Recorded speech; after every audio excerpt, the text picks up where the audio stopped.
Qual foi o maior erro que você já cometeu no trabalho? Enviar um e-mail para a pessoa errada?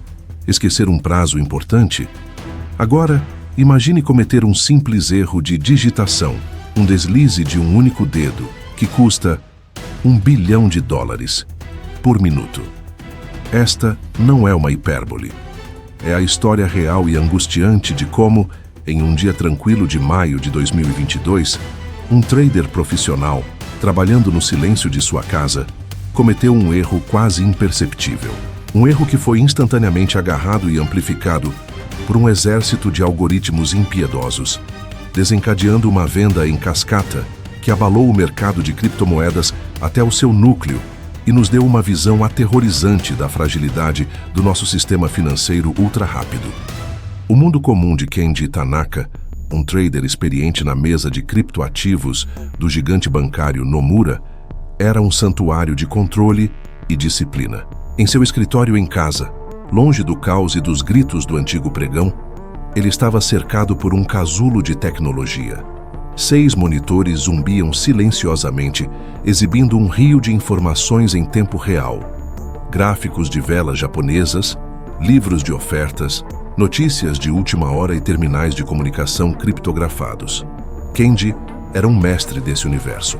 Ele entendia a linguagem dos números, a psicologia do mercado, e operava com a calma de um cirurgião, executando ordens de milhões de dólares para os clientes do banco. Sua vida era uma rotina de análise antes do amanhecer, execução durante o horário de mercado e vigilância constante. Ele era a interface humana, o ponto de confiança e de julgamento sóbrio, em um sistema cada vez mais dominado pela velocidade desumana das máquinas. Para que o público se importe com o que está por vir, precisamos entender o homem por trás da tela. Kenji não era um apostador imprudente, ele era o oposto. Era um profissional metódico que construiu sua carreira sobre a gestão de risco. Ele prosperava sob pressão, mas a nova realidade do trabalho remoto havia mudado a natureza dessa pressão. O isolamento, a falta da camaradagem e do som ambiente de um escritório real, as distrações de casa, uma entrega chegando, o cachorro latindo, tudo isso adicionava uma nova camada de desgaste mental. Em maio de 2022, o mercado de criptomoedas estava em um estado de extrema volatilidade.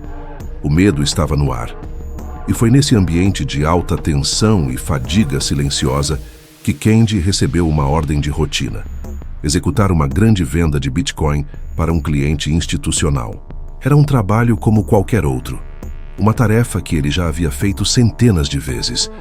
A jornada para o desastre não começou com uma decisão errada, mas com a preparação para uma decisão correta.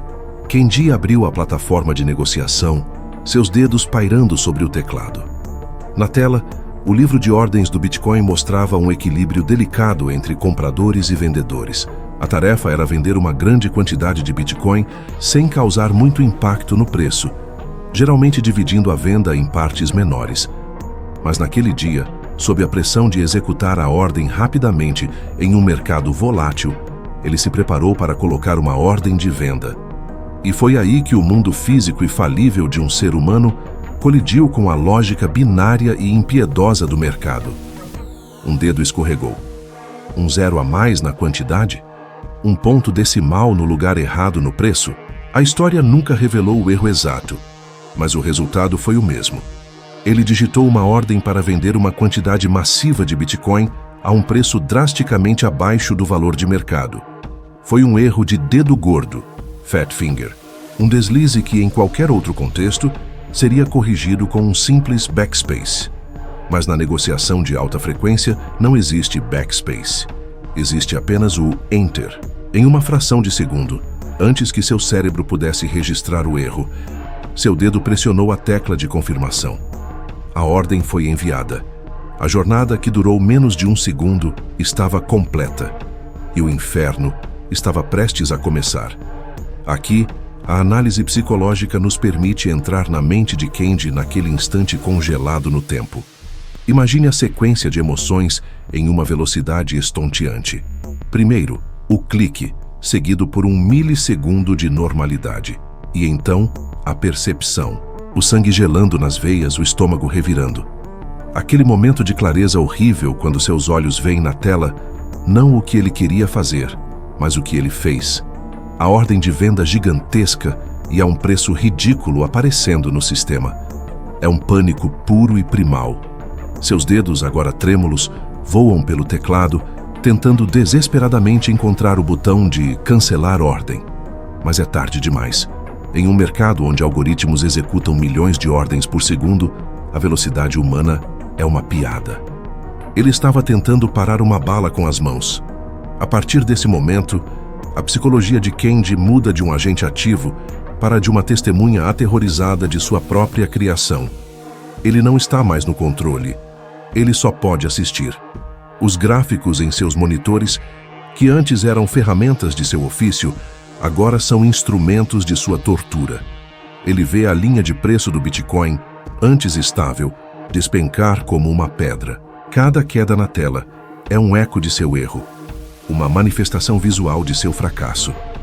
A vergonha profissional, o medo de perder o emprego, o terror da perda financeira para seu empregador, o Nomura, tudo isso se mistura em um coquetel de pânico silencioso, sozinho em seu escritório em casa, enquanto o monstro que ele soltou devora o mercado. O clímax da história não é sobre Kendi, mas sobre o sistema que ele acionou. No instante em que sua ordem de venda massiva e subvalorizada atingiu a bolsa, os algoritmos de High Frequency Trading, HFT, entraram em frenesi. Esses programas não sentem medo ou ganância, eles apenas veem dados, e os dados diziam: há um vendedor gigante e desesperado no mercado. A ordem de Kendi foi instantaneamente consumida, e o preço do Bitcoin começou a cair.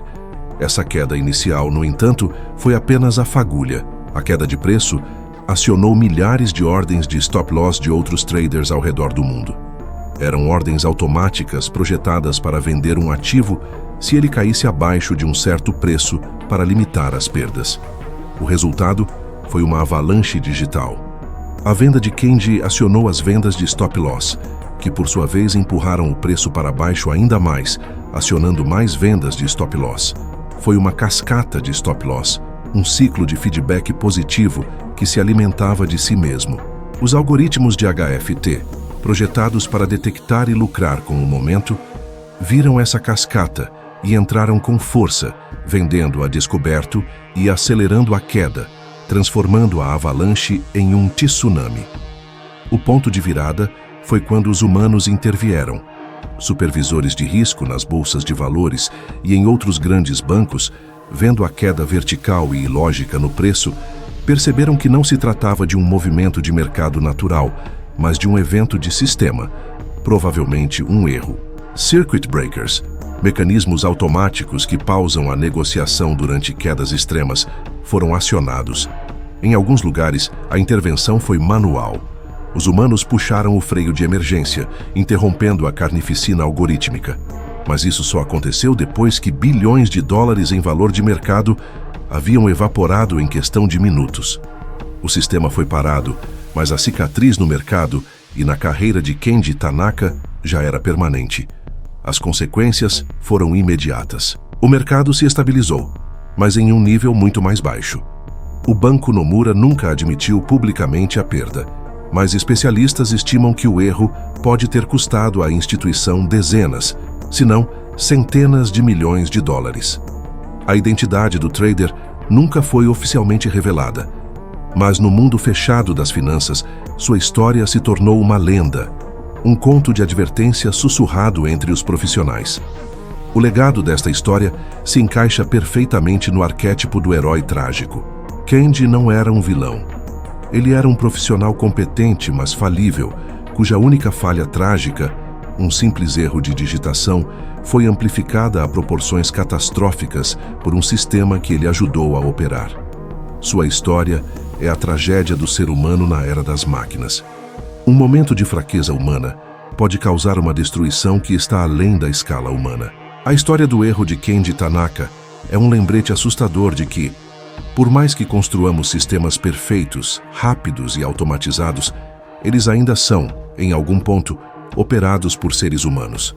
Seres humanos que se cansam, que se distraem, que têm um dia ruim cujos dedos às vezes escorregam. Em nossa busca por velocidade e eficiência, criamos um sistema financeiro que não tem tolerância para a falibilidade que nos define. A máquina não perdoa. Esta jornada ao coração de um colapso financeiro nos mostra que o maior risco em nossos sistemas modernos pode não ser um hacker malicioso, mas a simples e inevitável condição humana.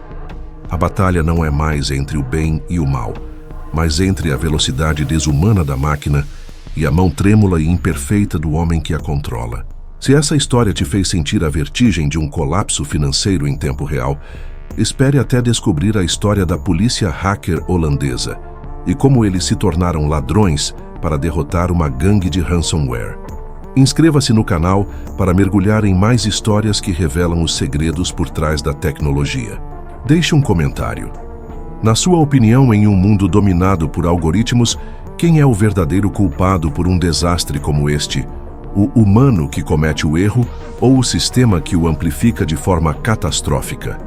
E se curtiu, compartilhe com alguém que precisa ouvir isso, porque todos nós, em algum momento, estamos a apenas um erro de digitação de distância do caos.